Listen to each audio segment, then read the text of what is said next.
Hey gang, Chris Holster here with Performance Calls, and want to bring to your attention a new product that Joe Salato Wing Wavers has brought out this year. We've been using them over the past year with great success. Unfortunately, our goose season is closed right now, but we wanted to alert you to this product and have Joe talk about it.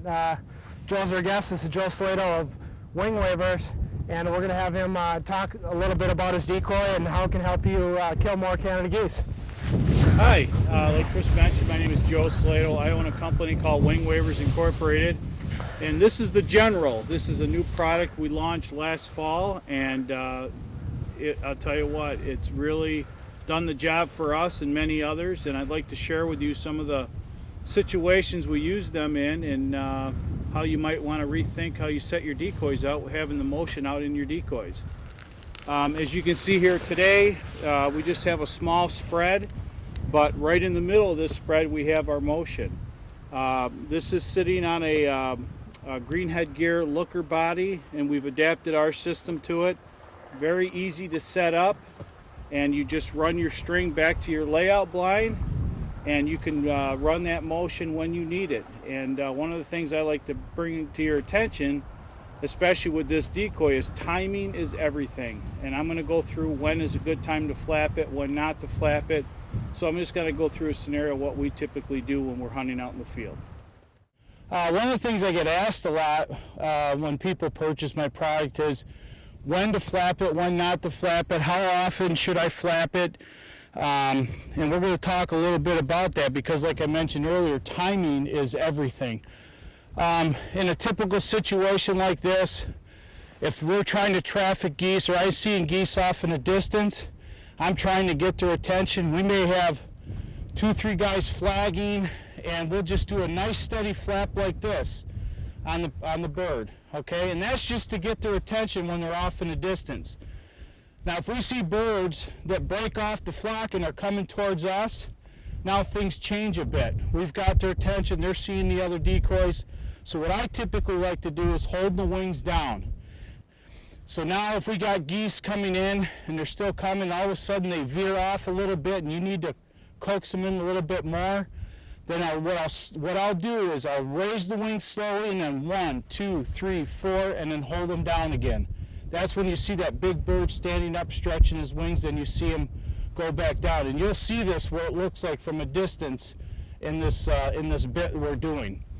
But again, it's at that critical moment. Now, if those geese, if you drew their attention from a distance and you did this the whole time, they're going to zero in on that and most likely just start to veer off of that because it's just unnatural for a goose on the ground to just do this constantly. If anything, when you watch birds in the field, you'll see that one bird stand up and you'll see him just flap 3 to 4 times, never more than that.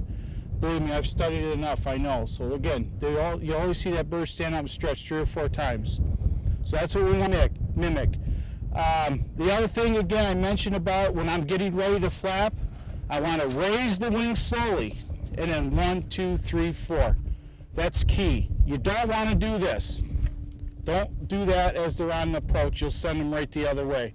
So again, I'm in the down position. I want to add that flapping. Slowly raise the wings. 1, 2, 3, 4. You'll see how natural that looks. And again, from a distance, those big black wings will stand above all the other traditional or conventional decoys in your flock, and that's what you want. And the benefit of all of this is you can see I'm only 10, 15 yards away. That's where the attention is. That's where the birds are looking. They're not looking at me. And you'll see when I'm flagging out of a blind inside of 100 yards, what do you want the birds to see, you or your decoy? Okay, and you can see me pulling the string. I don't require much room, but look at the motion I have out in the spread. Just very little effort, very little resistance. We got a good wind today, and you know, and if the birds aren't working or you know you need a break, I set it in the inside of my blind or I put it on a tent stake. Just however you want the position of the wings to be, just have enough tension on your string to allow that to happen.